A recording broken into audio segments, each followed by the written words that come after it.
प्यारे बच्चों, ये है आपका mid term exam 2024-25 class 10 science का पेपर। साथ में इसकी मार्किंग स्कीम आंसर की भी आपके साथ शेयर करेंगे। अगर आपने ये मॉर्निंग शिफ्ट में पेपर दिया है तो अपने मार्क्स, अपने आंसर चेक कर लीजिए।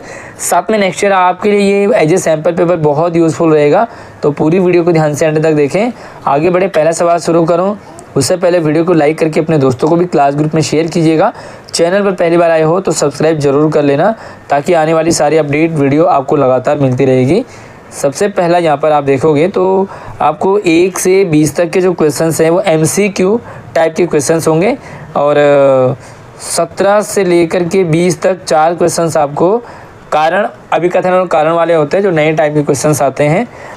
अब आपको यहाँ पर प्रश्न शुरू होता है, निम्नलिखित में से एक वियोजन अभिक्रिया का चयन करें जिसमें वियोजन के लिए ऊर्जा स्रोत ऊष्मा है। ऊष्मा जो है उसका वियोजन स्रोत है, तो इसका जो करेक्ट आंसर है वो है डी आंसर करेक्ट है। उसके बाद अगला प्रश्न आपका, अगर आंसर पढ़ लीजिए, क्वेश्चन पढ़ लीजिए, ऑप्शन आपका, और इसका जो करेक्ट आंसर रहेगा वो है आपका बी यानी कि हाइड्रोजन गैस। थर्ड प्रश्न है, निम्नलिखित में से किस लवण में क्रिस्टल का जल नहीं होता है। निम्नलिखित में से किस लवण में क्रिस्टलन का जल नहीं होता है। 4 ऑप्शन है आपके लिए, और इसका करेक्ट आंसर है आपका बेकिंग सोडा। अगला प्रश्न है, बेकिंग पाउडर किसका मिश्रण है। तो बेकिंग पाउडर है वो किसका मिश्रण है, तो इसका जो करेक्ट आंसर वो है सोडियम हाइड्रोजन कार्बोनेट और टार्टरिक अम्ल। आपको इंग्लिश मीडियम में इसके बाद है, तो इसके बाद हमारे पास इंग्लिश मीडियम है और हिंदी इंग्लिश दोनों मीडियम में ये पेपर रहता है। मैंने यहाँ पर आंसर के गोला लगाया हुआ है, तो आप गोले से आप देख सकते हैं कौन सा आंसर सही होगा। पहले का डी है, दूसरे का बी है, तीसरे का डी है, चौथे का सी, और पाँचवें का चौथे का भी है। तो अभी 5वें पे अब आते हैं हम, और अगला फिर से हिंदी में शुरू हो जाता है। परमाणु क्रमांक डैश वाला एक तत्व अम्लीय ऑक्साइड बनाएगा, तो कौन सा परमाणु क्रमांक जो है अम्लीय ऑक्साइड बनाएगा, तो इसका जो करेक्ट आंसर है वो है 16 यानी कि 16। मानव शरीर से अपशिष्ट पदार्थों के बाहर निकलने को नियंत्रित करने वाली पेशियाँ, जो अपशिष्ट पदार्थ होते हैं यानी कि जो वेस्ट हमारे शरीर में होते हैं उनको बाहर निकालने, तो कौन सी पेशियाँ होती है, ये है आपकी यस गुदा अवरोधिनी यानी कि 4th ऑप्शन डी। अगला प्रश्न है, निम्नलिखित में से जीतों का कौन सा युग्म पौधों या जानवरों को मारे बिना उनसे पोषण प्राप्त करता है, मतलब मारे बिना पोषण प्राप्त करता है, तो इसका करेक्ट आंसर है अमरबेल और फीताकृमि। ये मारे बिना ही पोषण पा लेते हैं। अगला प्रश्न है 8वां, बेमेल यानी कि गलत युग्म का चयन करना, जो गलत जोड़ा है उसे आपको करेक्ट आंसर लगाना है, तो ये आपका सी ऑप्शन करेक्ट है। 9वां प्रश्न है, मानव शरीर में कई ऐसी क्रियाएं ऐसी हैं जिनका नियंत्रण मस्तिष्क द्वारा होता है ना भाई। हमारे शरीर में ऐसी क्रियाएं होती हैं जिनका कंट्रोल जो मस्तिष्क हमारा ब्रेन करता है। रक्तचाप, लार आना, उल्टी जैसी क्रिया मानव मस्तिष्क के किस भाग द्वारा नियंत्रित, तो भाई मस्तिष्क का भी अलग अलग पार्ट होता है, तो कौन करता है, इसका आंसर है पश्चिम मस्तिष्क में मेडुला, डी ऑप्शन करेक्ट है। अब भाई यहाँ से इंग्लिश मीडियम में, और जो करेक्ट आंसर है वो मैंने गोला कर रखा है, तो आप गोला देखेंगे, 6ठे का डी है, 7वें का सी, 8वें का सी, 9वें का डी। आगे चलते हैं हिंदी मीडियम में, पराग नलिका का बीजांड की ओर वृद्धि करना एक उदाहरण है, तो 10वें प्रश्न का आंसर आपका बी है। और वैसे यहाँ पर कुछ टिक सही भी है, तो कुछ टिक आप यहाँ से भी देख सकते हो जो सही है, लेकिन जो मैं आपको बताऊंगा वो सही रहेगा। अगला प्रश्न है, एक वस्तु को अवतल दर्पण, उत्तल और अवतल दर्पण होते हैं और मुख्य फोकस के हैं, ध्रुव दर्पण के ध्रुव और मुख्य फोकस के हैं, उसके प्रतिबिंब की स्थिति, प्रकृति, बीच रखा गया और आकार होगा, तो 11वें का यस इसका सी है, दर्पण के पीछे बड़ा, आभासी और सीधा। 12वां प्रश्न है, यदि प्रकाश की किरण सघन माध्यम से विरल माध्यम में आए तो वह मुड़ जाएगी। सरल सघन माध्यम से विरल माध्यम में आएगी तो किधर की तरफ मुड़ेगी, ये आपको बताना है। तो इसका बी ऑप्शन है अभिलंब की तरफ। और अगला है धुएं से भरे कमरे में एक छोटे से छेद के माध्यम से प्रवेश करने वाली सूर्य की रोशनी बारीक किरण के बिखेरने की परिघटना को कहा जाता है। भाई पूरे कमरे में धुआं है और एक छोटे से छेद से जब ऐसे रोशनी बनती है तो उस बिखेरने की परिघटना को क्या कहा जाता है, तो इसका है टिंडल प्रभाव यानी कि डी ऑप्शन। अभिनेत्र लेंस की फोकस दूरी में परिवर्तित किसकी क्रिया के कारण होता है, इसका करेक्ट आंसर आपका है सी पक्षमापी पेशियाँ। अब इंग्लिश मीडियम में है 10वीं का बी, 11वीं का सी, 12वीं का बी, 13वीं का डी और 14वीं का सी। 15वां सवाल, निम्नलिखित में से कौन सा पारितंत्र का संघटक नहीं है। 15वां पारितंत्र का संघटक नहीं है तो इसका करेक्ट आंसर है विदूषक यानी कि पोल्यूटेंट। 16वां प्रश्न है और इसको मैं थोड़ा सा और पूरा दिखा देता हूँ। 16वां प्रश्न है एक स्थलीय पारितंत्र में हरे पौधों की पत्तियों द्वारा सूर्य के प्रकाश की ऊर्जा का कितना % ग्रहण किया जाता है जिसे वह खाद्य ऊर्जा में परिवर्तित करते हैं। यस, तो इसका आंसर है 1% यानी कि डी ऑप्शन करेक्ट है। अब आपको अभिकथन और कारण वाले, तो अभिकथन और कारण में सबसे पहले आप 4 स्टेटमेंट को देखेंगे जिसमें पहला रहता है कि ए और आर दोनों सही है और आर जो है अभिकथन की सही व्याख्या करता है। दूसरे हैं ए और आर दोनों सत्य हैं पर आर अभिकथन की सही व्याख्या नहीं है। सी में ए सत्य है लेकिन आर असत्य है और डी में भैया ए असत्य है लेकिन आर सत्य है ना। तो ये थोड़ा सा समझने वाली चीज़ें होती हैं। अब यहाँ पर आप जो है सबसे पहले 17वें प्रश्न को देखेंगे तो कारण अभिकथन आप देखेंगे, सिर्फ पढ़ें फिर कारण पढ़ें। दोनों स्टेटमेंट आपको क्या लगते हैं, क्या दोनों एक दूसरे की व्याख्या करते हैं, क्या दोनों सही हैं, दोनों में से कौन सा सही है, ठीक है। तो 17वें का आप देखेंगे सी ऑप्शन आपका करेक्ट है। 12वीं की बात करेंगे तो फिर से यहाँ पर अभिकथन कारणों को पढ़ें और 12वीं का आपका आंसर ए सही रहेगा। 19 की बात करेंगे तो भैया 19वां भी आपका सी आंसर करेक्ट है, सी ऑप्शन। और ये सी जो है यहाँ से आता है यानी कि जो 19वें में ए सत्य है आर असत्य है 19वें में, ठीक है।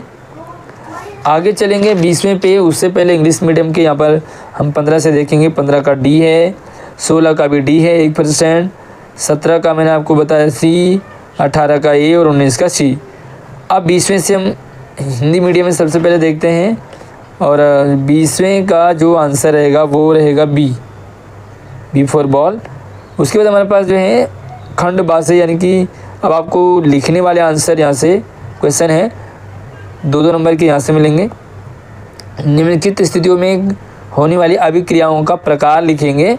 जब कैल्शियम ऑक्साइड पानी में मिलाया जाता है तो कौन सी अभिक्रिया होती है। दूसरा, जब सिल्वर क्लोराइड को कुछ समय के लिए सूर्य के प्रकाश में रखा जाता है तो कौन सा होता है। तो अगर हम एक ऑप्शन की बात करेंगे तो इससे कहते हैं संयोजन प्रतिक्रिया और बी की बात करेंगे तो इससे कहते हैं फोटो अपघटन प्रतिक्रिया। अगर इंग्लिश की बात करेंगे तो ए को कहेंगे कॉम्बिनेशन रिएक्शन और बी को कहेंगे फोटो डिकम्पोजिशन रिएक्शन, ठीक है। या तो आप ऊपर वाला करेंगे या नीचे वाला भी आप इस वाले प्रश्न को भी कर सकते हैं। इसमें विस्थापन अभिक्रिया का एक उदाहरण आपको बताना है और रेडॉक्स अभिक्रिया को आपको परिभाषित करना है। तो ये आपको जो है तो पूरा ही लिखा है इसका एग्जाम्पल और इसको आपको एक्सप्लेन करना है, तो ये आपको खुद करेंगे। अगला जो प्रश्न है वो है पदार्थ X एक सफ़ेद पाउडर है और यह जल के साथ मिलाने पर कठोर वाई में परिवर्तित होता है जिसमें 2 अणु क्रिस्टलन का जल X और वायु को पहचानने और जब X पानी के साथ मिलकर के वाई बनता है तो अब आप उसका रासायनिक समीकरण आपको बताना है। रासायनिक समीकरण क्या होगा इसका, चलिए मैं एक बार समीकरण आपको दिखा देता हूँ। तो इसके बाद समीकरण जो है आप यहाँ से देख सकते हैं इसका क्या समीकरण होगा 22वें प्रश्न का। अब चलते हैं आपको 23वें प्रश्न पे। तो 23वां प्रश्न है, कारण बताइए कि हिरण की शुदात्र बाघ से अधिक लंबी क्यों होती है। तो हिरण घास खाता है भाई, घास खाने वाले और मांस खाने वालों का अलग अलग सिस्टम होता है। तो हिरण घास खाता है, सेल्यूलोज को पचाने के लिए उसे लंबी छोटी आंत की आवश्यकता होती है, जबकि जो मांस पचाते हैं ना उनका अलग होता है, डिफरेंट होता है ना। अगला है कि दिन के समय में पौधों से कार्बन डाइऑक्साइड क्यों निकलती है। दिन में जो है कार्बन डाइऑक्साइड पौधों से क्यों निकलती है, रात में दिन के समय में पौधों से कार्बन डाइऑक्साइड क्यों नहीं निकलती है, क्यों नहीं निकलती है, क्योंकि ये तो रात में कार्बन डाइऑक्साइड छोड़ते हैं पौधे, और पीपल के अलावा ना, पीपल बरगद ये जो है रात में भी ऑक्सीजन ही छोड़ते हैं।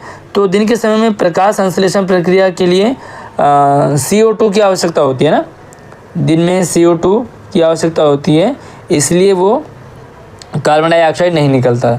अच्छा, अगला है आपको उसे पादप हार्मोन का नाम लिखना है।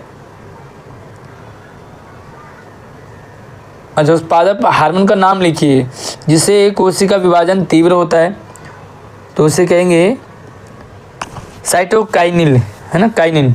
वृद्धि का संदमन करता है, उसे कहेंगे एब्सिसिक एसिड। कोशिकाओं की लंबाई में वृद्धि करता है, यह ऑक्सिन। और तने की वृद्धि में सहायक होता है, यह है गिबलिन्स। चलिए अगला देखते हैं इंग्लिश मीडियम में, और ये मैंने आपको क्लियर कर ही दिया है, तो आप जो सिर्फ यहाँ पे क्वेश्चन को देखें, क्योंकि आंसर मैंने आपको मतलब क्लियर कर दिया, बाकी आपको लिखना तो खुद ही होता है। और एक बार अपने साइंस की क्लास में अपने टीचर से ज़रूर समझें, या तो अथवा वाला कर सकते हैं, उस मानव मस्तिष्क के उस भाग का नाम लिखिए जो निम्न कार्यों के लिए उत्तरदायी होता है। ठीक है, अलग अलग कार्य होते हैं। तो अगर मैं बात करूँ दिल का धड़कना, तो दिल का धड़कना कौन करता है, इसके लिए कौन उत्तरदायी होता है, तो इसके लिए है मेडुला। सोचना, भाई सोचना मानव मस्तिष्क का कौन सा भाग काम करता है, तो ये है सेरेब्रम। शारीरिक संस्थिति और संतुलन बनाए रखने के लिए, तो ये भी सेरिबेलम। और रक्तचाप के लिए भी फिर से मेडुला ही काम करता है। निकट दृष्टि दोष कैसे उत्पन्न होता है, दो कारण आपको बताने हैं। भाई निकट दोष, जो नज़दीक, कई लोगों की आंखें नज़दीक की ठीक नहीं होती, कईयों की दूर की ठीक नहीं होती, तो जो निकट दृष्टि दोष होता है वो कैसे होता है, तो नेत्र, जो आंखें, लेंस की अत्यधिक वक्रता, यानी कि टेढ़ी, जो लेंस टेढ़े हैं तो कई लोग टेढ़े देखते हैं, एवं दूसरा है नेत्र गोलक का लंबा होना। जो नेत्र गोलक है, आँख का जो गोलाई वाला भाग है, वो ज़्यादा लंबा हो तो भी जो है निकट दोष दृष्टि होती है। अगला है आहार। किसी आहार श्रृंखला में विभिन्न चरणों को निरूपित करने के लिए प्रयुक्त शब्द का नाम बताइए। आहार श्रृंखला में, तो इसको कहते हैं ट्रॉफिक स्तर, ट्रॉफिक लेयर, है ना। मानवों के शरीर में पीड़क नासियों की सांद्रता अधिकतम क्यों पाई जाती है, क्योंकि जैविक आवर्धन की किसी भी खाद्य श्रृंखला में मानव सर्वोत्तम स्तर पर होता है। इस तरह से आप इसमें लिख सकते हैं। उसके बाद अब आपको थोड़े और लॉन्ग टाइप के क्वेश्चंस हैं, जो कि आई थिंक ये 2 नंबर के, शायद 3 नंबर के हैं ये। हाँ, ये क्वेश्चन आपको 3 नंबर के हैं। तो भाई 21वां प्रश्न पढ़े यहाँ से, सॉरी ये 27 होना चाहिए ये, हाँ ये 27 है, 21 नहीं है, ठीक है, ये 27वां प्रश्न है। अब आप इसे पढ़ें, समझें। मैं आपको पेपर दिखा देता हूँ, क्लियर कर देता हूँ। यहाँ पर आपको इलेक्ट्रॉनों के स्थानांतरण द्वारा MgCl का निर्माण दिखाइए और उस यौगिक में कौन सा आयन उपस्थित है। यहाँ से आपको इंग्लिश मीडियम की क्वेश्चन है। सेक्शन सी 3 नंबर के आपको थोड़ा सा एक्सप्लेन करना होता है। और अगला मानव श्वसन तंत्र में निम्नलिखित का नाम बताना है। तो ये गुब्बारे फुलाना, यहाँ पे देखो गुब्बारे जैसी संरचनाएं जहाँ गैसीय विनिमय होता है, तो उसका नाम बताएंगे आप। तो ये एल्वियोली है। दूसरा लाल रुधिर कणिकाओं में उपस्थित श्वसन वर्णक, ये हुई हीमोग्लोबिन जो रेडनेस होती है। और तीसरा है वह भाग जहाँ वायुमहीन बालों और श्लेष्मा से निस्पंदित होती है, तो ये है वह भाग। अच्छा, ये है नाक, है ना, नथुने, हमारे जो नोज होते हैं। आगे है प्रतिवर्ती चाप क्या है, एक उदाहरण देकर के आपको समझाना है। प्रतिवर्ती चाप। रिफ्लेक्स के दौरान रिसेप्टर से प्रभावक अंग तंत्रिका आवेग द्वारा रिफ्लेक्स आर्क मार्ग। अगला है समतल दर्पण द्वारा बने प्रतिबिंब की 3 विशेषताएं। भाई समतल दर्पण होता है, कई प्रकार के होते हैं। एक तो सीधा होता है, एक दर्पण यूँ होता है उठा हुआ, दूसरा यूँ गहरा होता है हथेली की तरह। तो अलग अलग टाइप के दर्पण होते हैं।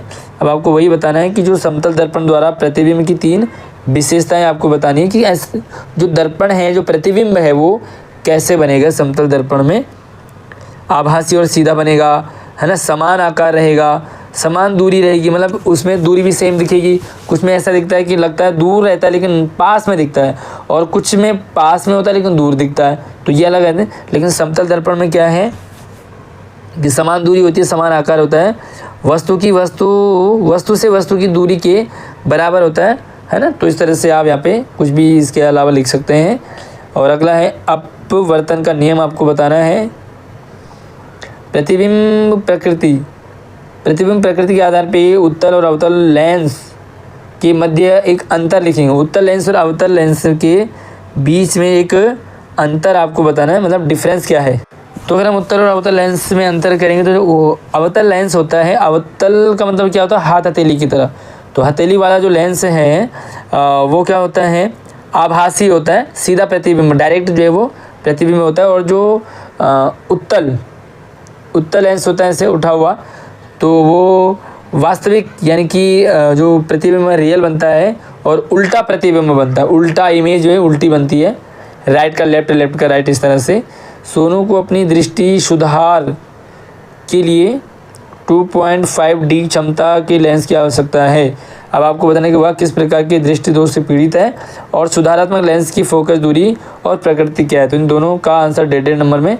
अब आपको यहाँ से इंग्लिश मीडियम के क्वेश्चन दिखते हैं जो कि सेम ऊपर हिंदी वाला है। और मोतियाबिंद और जरा दूरदर्शिता में अंतर। भाई मोतियाबिंद किसी की आँख में हो जाता है, किसी में दूरदर्शिता, तो दोनों में अंतर क्या है। और उसके बाद अगला पॉइंट है कि उपरोक्त दोषों को किस तरह संशोधित किया जाता है। अब आपको 34, 35, 36 दीर्घ उत्तरीय आई थिंक ये 5-5 नंबर के हैं।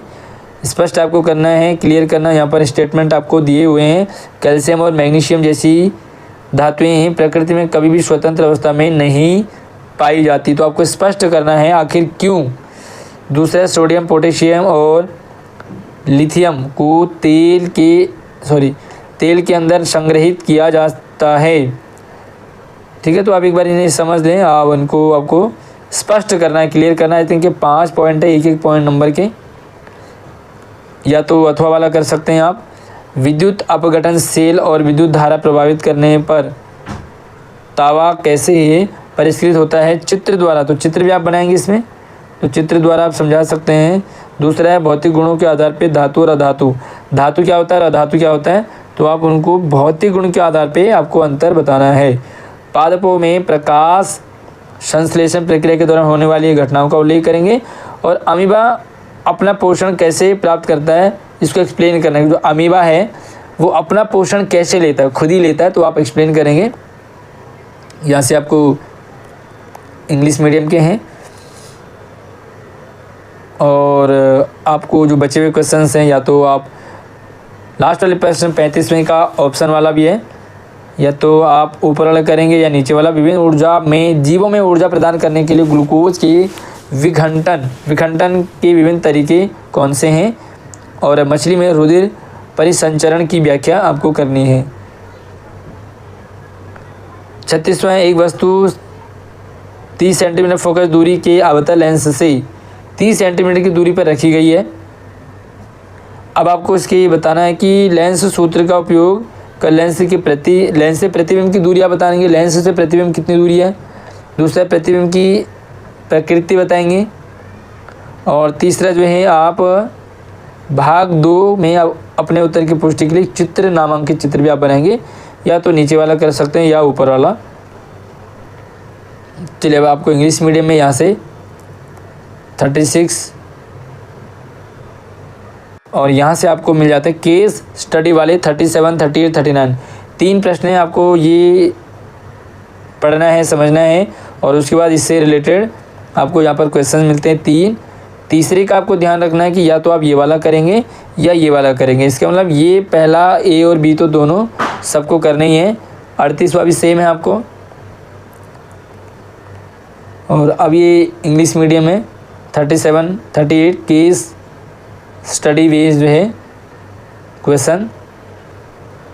और अगला है यस 39 क्वेश्चन में ये लास्ट क्वेश्चन आई थिंक इस पेपर का। और यहाँ से इंद्रधनुष निर्माण में होने वाली प्राकृतिक परिघटनाओं को सही क्रम में आपको बताना है। यहाँ से इंग्लिश मीडियम 39 क्वेश्चन और ये इस पेपर का लास्ट वाला क्वेश्चन है।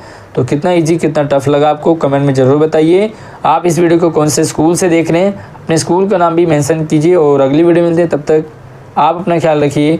आप हमारे चैनल से हिंदी की परफेक्ट तैयारी कर सकते हैं 80 में से 80 की। तो सारे टॉपिक ग्रामर के टॉपिक हैं, चैप्टर्स वगैरह एक्सप्लेन किए मैंने वीडियो के डिस्क्रिप्शन में डालें। आप जा करके वहाँ से अपने लिए सभी सही टॉपिक को चूज़ कर सकते हैं। साथ में सैम्पल पेपर सपोर्ट मटेरियल के लिए भी प्रॉपर लिंक आपको डाला है डिस्क्रिप्शन में, जाइए और वहाँ से देख करके अपने लिए अपनी अच्छी तैयारी बोर्ड की ज़रूर करेंगे। धन्यवाद।